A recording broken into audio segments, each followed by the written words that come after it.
amahoro bana b'Imana, Pasika nziza. Alleluia, Kristo yazutse tumubera abahamya kuri iki cyumweru ku munsi mukuru wa Pasika tariki 4 Mata 2021.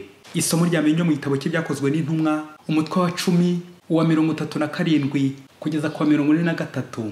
Petero ageze Kayizariya ku mutegeka w'ingabo z'Abanyaroma aterura agira ati, mwese muzi byabaye muri Yudeya yose nyuma y'abatisimu Yohani yigishaga. Muzi n'ibya Yesu w'i Nazareti, ukuntu Imana yamusize amavuta y'ubutore ibigirishije Roho Mutagatifu ikamuha n'ububasha, nuko yagendaga agira neza aho anyuze hose, akiza abahanzweho na sekibi bose, kuko Imana yari kumwe nawe. Natwe rero turabahamya b'ibyo yakoze mu gihugu cy'Abayahudi kimwe n'i Yerusalemu. Bamwisha bamumanitse ku giti, ariko Imana yamuzuye ku munsi wa gatatu imuha no kwigaragaza, atari kuri rubanda rwose, ahubwo ku bahamya batoranijwe n'Imana hakiri kare, twega bariye kandi tukanywera kumwe nawe aho amariye kuzuka mu bapfuye. Nuko adutegeka kwamaza no guhamya muri rubanda ko ari we washyizweho n'Imana kuba umucamanza w'abazima n'abapfuye. Abahanuzi bose bemeza ko umwemera wese azaronka imbabazi z'ibyaha abikesha ububasha bw'izina rye. Iryo ni ijambo ry'Imana. Zaburi ni 118. Ngo uyu munsi Nyagasani yigeneye nutubera umunsi w'ibirori n'ibyishimo. Alleluia. Nimusingize Uhoraho kuko ari umugwaneza, kandi urukundo rwe rugahoraho iteka. Abatinya Uhoraho nibabivuge babisubiremo bati, urukundo rwe ruhoraho iteka. Indyo y'Uhoraho yarihanukiriye, maze indyo y'Uhoraho igaragaza ibigwi. Oya, ntago nzapfa ahubwo nzaramba, maze mpore namamaza ibikorwa by'Uhoraho. Ibuye abubatsi bari barajugunye niryo ryahindutse ibuye ry'indemyanzu. Uhoraho niwe wagennye ko biba bityo, maze bibagatangaza mu maso yacu. Ngo uyu munsi Nyagasani yigeneye nutubera umunsi w'ibirori n'ibyishimo. Alleluia. Isomo rya kabiri niryo mu Europa Mutagatifu yandikiye Abanyakolosi umutwe wa 3 umurongo wa 1 kugeza ku wa 4. Ubwo mwazukanye na Kristo nimuharanire ibyo mu ijuru, aho Kristo ari yicaye iburyo bw'Imana. Nimurangamira iby'ijuru aho kurarikira iby'isi, koko mwapfanye na Kristo, none ubugingo bwanyu bwihisha hamwe nawe mu Mana. Aho Kristo azigaragariza we bugingo bwanyu, icyo gihe namwe muzagaragara muri kumwe nawe mu ikuzo ry'isesuye. Iryo ni ijambo ry'Imana. Nyagasani Yesu nabane namwe.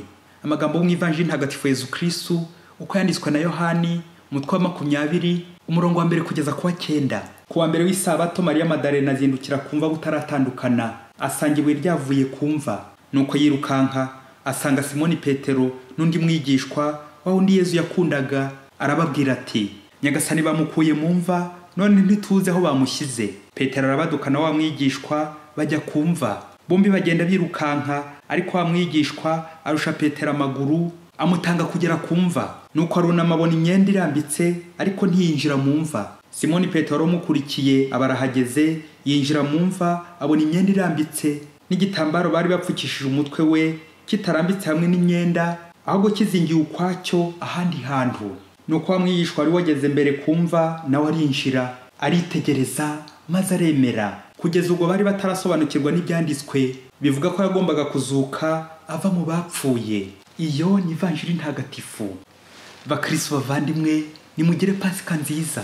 Kuri umunsi mukuru wa Pasika twishimiye bikomeye intsinzi y'umucunguzi wacu Yesu Kristo watsinze urupfu akazuka. Amasomo atagatifu y'iki cyumweru cya Pasika aradufasha kuzirikana ku ngingo igira iti, kuzuka no kwigenga ukaba umuhamya w'izuka rya Kristo. Iryo jambo kwigenga, la liberté, kwibohora, kuva mu bucakara ukajya mu bwigenge.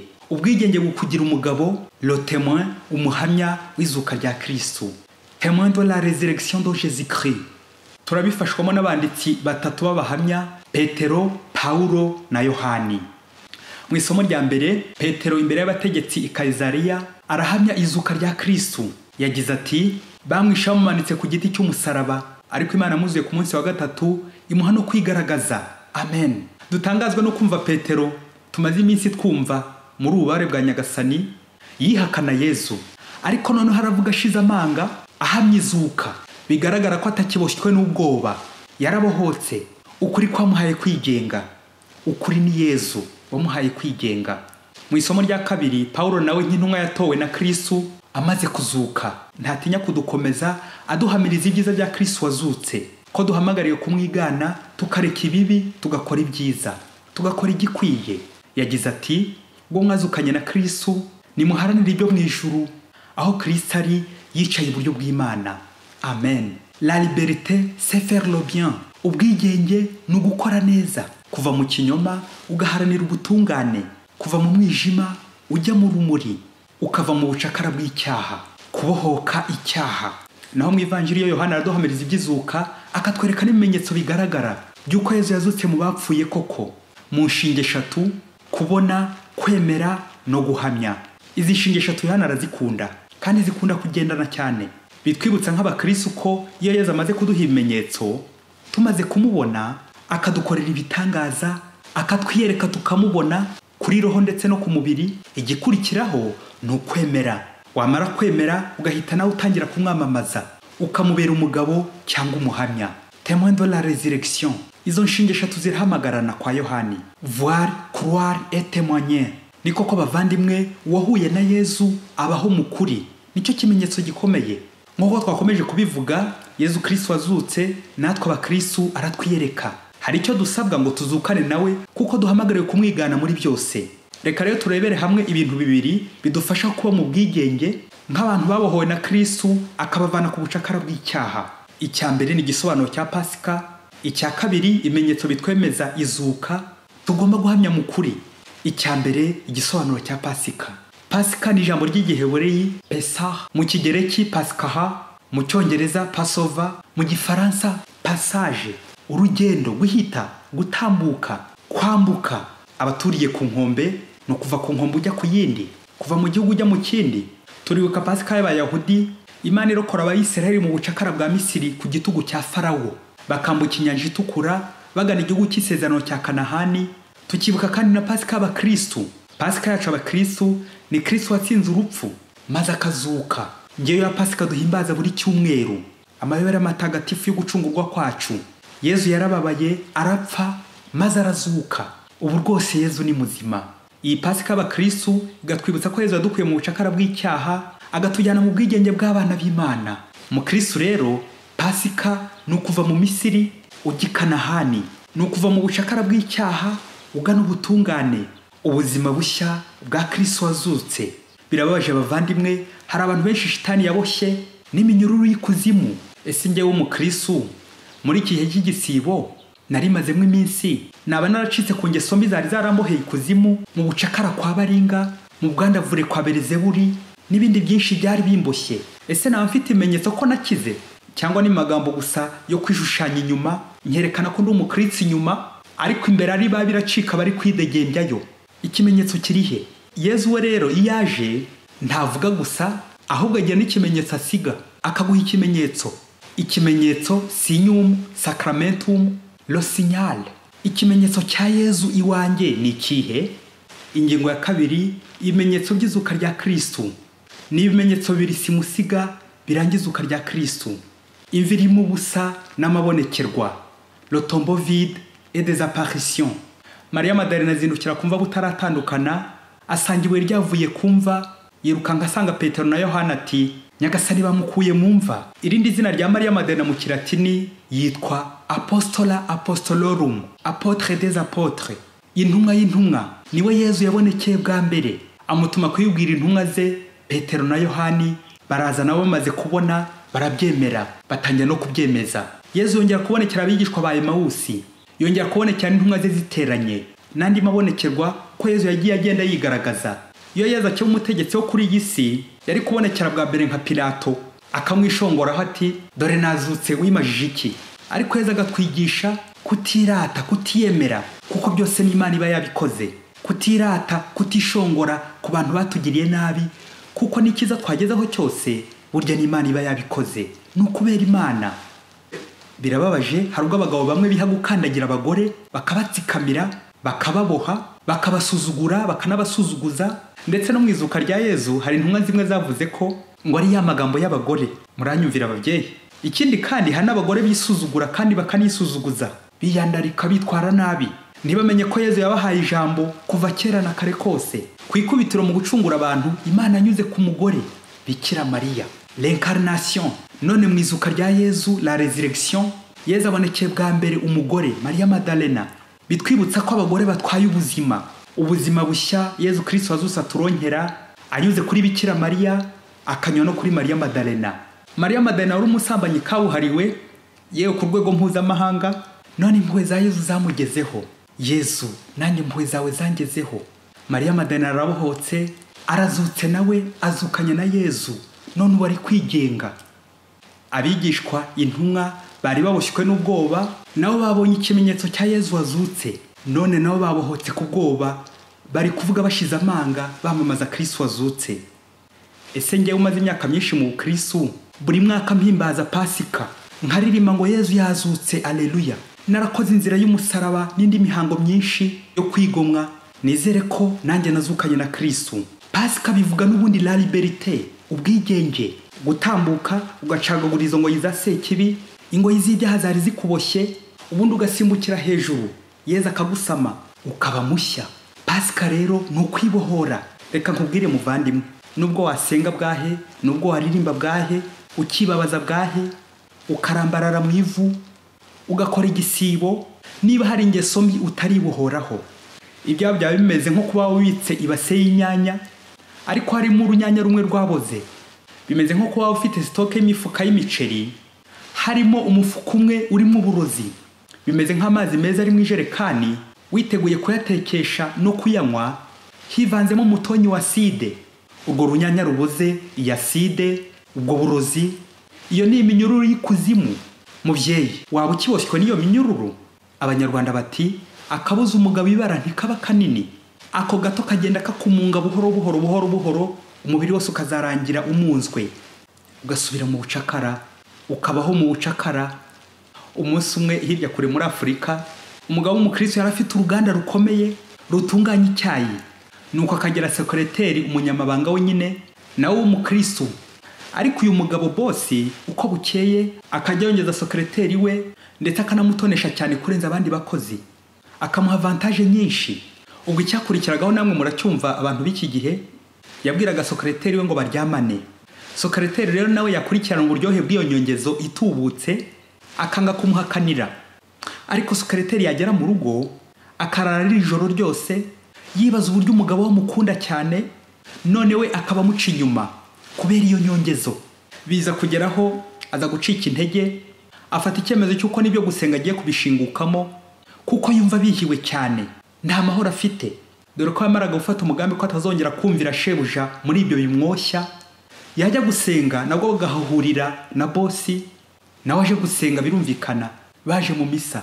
Basohoka mu kiliziya, shebuja agahita amujyana mu modoka akamusohokana, bakigira muri urwo. Umugabo ntabice ryera kuko habaga ari gucyumweru ku munsi w'izuka rya Kristo. Akagira ngo umugore we misa yarangiye, aracyari mu kiliziya, aracyari gushengerera.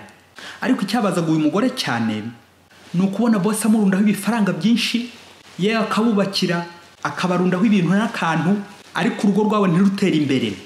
Niba abandi bahorana amaganya, agahinda, ibibazo, ubukene, amadeni menshi bafite, ntibashobore kugira icyo bakwimarira mu rugo kibateza imbere, ntibamenye n'impamvu ibitera. Ibaze nawe aho ayo mafaranga ari, zanyongeza umugore ahabwa, nibo bahora mu bukene kandi umugore adahwema guhabwa inyongezo. Inyongezo zarikora ababyeyi.